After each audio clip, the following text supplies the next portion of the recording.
I believe he was an asset of our intelligence and of Israel's intelligence.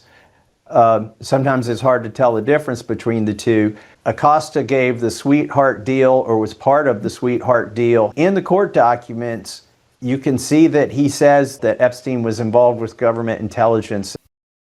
Thomas Massie recently went on Emerald Robinson's program to name Epstein as a CIA and Israeli asset. He also gets into why he's working so diligently with actual victims of Jeffrey Epstein to get the Epstein files released, despite the fact that this administration has dug their heels in on a cover-up of the Epstein files. So let's get his take on this. Please like the video and subscribe to the channel. Why is it that Trump has done a 180 on this? I know this is speculation on your part, but having known him, this is not the first time you found yourself at odds with the president, but you don't often do. Why has he changed his position? You know, I thought I was supporting the administration's position because initially, because Attorney General Bondi, the Vice President, J.D. Vance, the FBI Director, Kash Patel, even Trump's children, all said that we should release these files. So I think it's the president who finds himself at odds with me and with his base, because 80% of his base supports the release of these files. And frankly, the other 20% haven't really looked into the issue enough to know about it. Yeah, that's exactly right. Massie is representing the administration's original position on this, which was to release the files. Dan Bongino and Kash Patel and Pam Bondi talked about this over and over and over again on the campaign trail. Trump elevated them to positions of power and prominence in his cabinet because of this, and despite this, if he wanted to cover it up from the whole time. But there's been a big pivot, and the Bindersgate fiasco was just the starting point of that, to release to influencers these binders with previously released documents. They've done that again, by the way, a few days ago, to try to run interference optics on Ro Khanna and MTG and Massie's candid attempt to release the files. So yes, Massie's right. Just like when Trump tried to drag him for having the gall to say, hey, stand up for your principles, cut government spending, slash programs like Doge was intended to do, Trump dragged him. Why? Because Massie expected him to cling and hold to his principles, when Trump never usually does that. Not only are you now at odds with the president and his White House over what was initially their position, as you noted. I mean, Pam Bondi made multiple public statements. She was on Fox News almost every day promising the release and saying there were stacks of papers on her desk. But now the Trump White House is basically backed a super PAC to remove you from office. And it's apparently funded by prominent Jewish funders in the GOP. Wow. I guess I'll ask you, why would Miriam Adelson and Paul Singer donate millions of dollars to try to oust you? They try to say it's about voting against the big, beautiful bill. Is it perhaps related to the Epstein files? Well, Miriam Adelson and Paul Singer, I don't know if they have a connection to Epstein, but the third billionaire, John Paulson, is in Epstein's Black Book. Now, the Black Book isn't the Epstein list. That's just a list of people that Epstein knew and knew their phone numbers and thought it was helpful to keep them handy. So one of the billionaires who's running millions of dollars of ads against me in Kentucky 8 months before even my primary election is in Epstein's Black Book. I think there's some motivation there, but the one thing that all three of these billionaire donors have in common is that they're upset that I don't vote for foreign aid to Israel and that I've opposed Israel's war in Gaza, and they want complete compliance with AIPAC's positions here in Congress. I also don't allow AIPAC in my office. For several years I haven't, once they started attacking me. And I never did attack them in the beginning. I just didn't vote for foreign aid. I had a consistent policy. I didn't have any special policy for Israel. I've opposed all the wars in the Middle East. I've opposed wasting our money, our tax dollars, and I'm ethically opposed, morally opposed to the war that's going on in Gaza right now. But Yeah, this is all why there's a target on his back, that he's trying to release the Epstein files, that he doesn't embrace the Israel first mentality that Adelson and Paulson do. So they're going to throw as much money as they can at this race to try to oust this guy for sticking to his principles, sticking to actual America first policies, rather than funneling all of our money down the drain to Israel. And down the drain doesn't even put it the right way, because it's being used for nefarious purposes in the genocide in Gaza and to suck us into wars in the Middle East, like the one in Iran. So yeah, Massie has a target on his back because of all these things, because he is actually America first, unlike this regime and this administration that Miriam Adelson is the chief financer of, giving Trump $100 million, and really is the chief financer of the Israel lobby in the United States. That's consistent with my position for any foreign country. Allison asked during the press conference yesterday of one of the attorneys if Jeffrey Epstein is tied to either our own intelligence or foreign intelligence. That's the question everyone has asked. Pam Bondi was asked that during a cabinet meeting recently, where she said she didn't have evidence of that, essentially. You've seen a little bit, Congressman Massie.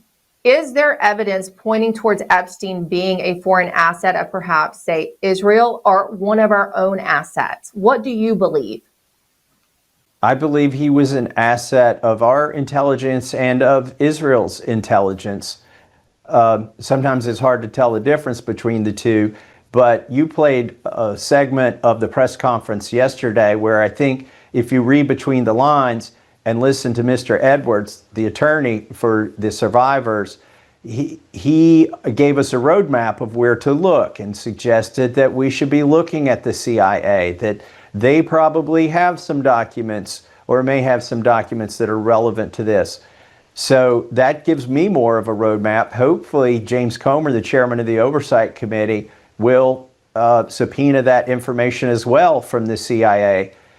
And then we also have in the court records, I know you know this, from when Acosta gave the sweetheart deal, or was part of the sweetheart deal, he was the prosecutor at the time, gave the sweetheart deal to Epstein. In the court documents, you can see that he says that it's above his pay grade, that government intelligence was involved, that Epstein was involved with government intelligence, and that may be the reason why he got a lighter sentence. And by the way, when he got the lighter sentence, he was able to recommit all of this sexual abuse crimes for hundreds of victims, as we. Yeah, and after that, he was even meeting with Ehud Barak and people of prominence. Ehud Barak, the former Israeli prime minister that spent large amounts of time at his home in Manhattan, the home he was given by Les Wexner, again, inextricably. But Massie's exactly right. I'm so glad he's bringing this up, because it's not just that Acosta said this, and it is a matter of court record. They can say that this is a conspiracy theory all they want, but that's what the court records reflect, that he was involved in giving Epstein this sweetheart deal because he was told Epstein was intelligence and above his pay grade. There's only a few people above him in the DOJ at the time, by the way, including Alberto Gonzalez, and it's still a mystery who told him that or who told him to go light on Epstein, but that's the case. But not only that, he was also elevated to labor secretary under Trump after giving him this deplorable sweetheart deal, that he was to violate many more women after and still meet with people of prominence after this happened. It's just, so vile and so duplicitous and evil and malevolent, it's hard to even, articulate it. But thankfully we have one person in Washington, maybe a few, that are actually trying to get to the bottom of this, despite both administrations, the Trump and Biden's administrations, attempts to cover this up. No. I actually was there on the South Lawn the day that President Trump in the first term gave Alex Acosta his send-off after that DOJ press conference where he was asked about the Epstein files. I remember that very well. You're not the only Republican member of Congress fighting for this. You're joined by Marjorie Taylor Greene of Georgia, and you've said that you and Greene are, quote, willing to name names in the House of Representatives under constitutional speech or debate immunity, unquote, regarding Jeffrey Epstein's clients. So tell us more about what you're doing in that vein. Well, one of the organic things that came out of the conference yesterday, I think it was a really positive development, is we heard the survivors announce that they were going to be compiling their own list of people who were part of this sex trafficking ring, because they know some of the names, obviously. Now, the question was asked at the press conference, why wouldn't you release those names when you compile them? And I think their answer was spot on. Number one, the DOJ has all these names. It's actually the government's job to enforce the criminal laws. It's not the survivor's job to do that. And so the government should be doing that anyway, because anybody who does bring those charges out into light or into the public is going to be subject to retribution. Now, the government has the power of the gun. There's not going to be retribution toward the government. But if you're a survivor of Jeffrey Epstein or one of his associates who committed sexual abuse on you, they've got lots of money. They're obviously politically connected, well connected. They're powerful men. And the first thing they're going to do is file defamation suits against the victims. Yeah, this is exactly what happened to Virginia Giuffre, by the way, when she did name names. And you have this mentality out there, why aren't they naming names? Why aren't the victims naming names? After what happened to Virginia Giuffre, just died a few months ago, supposedly in a suicide too. Who knows?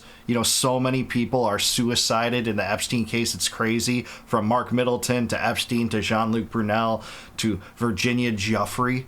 So, this is the retribution that befalls them. And you have all these people with this blame the victim mentality out there. Instead of trying to get to the bottom of this, these establishment stooges are blaming the victims instead of holding the Trump administration accountable for this cover-up. If we had true journalists out there, and there are a few, don't get me wrong, we cover some of them on the channel. Aaron Mattei and Max Blumenthal and Glenn Greenwald are heroic as far as I'm concerned. But a lot of them just run cover for the administration and the deep state. The DOJ is part of that deep state, by the way.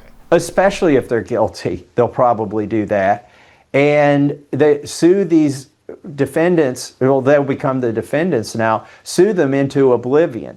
So they have they're very reluctant to release the list. At that point, it was Marjorie Taylor Greene who conceived of this idea before I did, although I'm happy to do it as well. And Marjorie and I have talked about it since then. Marjorie stepped up to the podium and said that she would read the list if they compiled one and gave it to her in the House of Representatives. And if you've ever noticed, no member of Congress has ever been sued for defamation or prosecuted for releasing confidential or classified information in the House of Representatives, because the Constitution gives us what's called speech or debate immunity. The Founding Fathers decided that on the balance, it was better to err on too much free speech when congressmen were debating issues of the day in the halls of Congress, because they had seen the King of England prosecute civilly and criminally members of Parliament simply for things that they said in Parliament. Yeah, read about Bills of Attainder in the Star Chamber if you're questioning what he's saying in relation to British history. But this is an ingenious method to reveal the names without, them being attached to the victims directly, such that those victims won't suffer legal repercussions. So I think this is the exact strategy to follow. Get the list of names from the victims collectively and read them to Congress. Right out in the open, have a lot of coverage over it, and don't let this story die. That's why Marjorie Taylor Greene and Thomas Massie and Ro Khanna, in my estimation, are the three most heroic people in Washington right now. They're the ones that actually care about the victims, standing alongside the victims, while the administration and the president just clearly is dug in on this cover-up, while Mike Johnson farcically is saying that Trump was an FBI informant trying to take Epstein down. As if anyone swallows that absurd lie at this point. So I think it's a really good clause.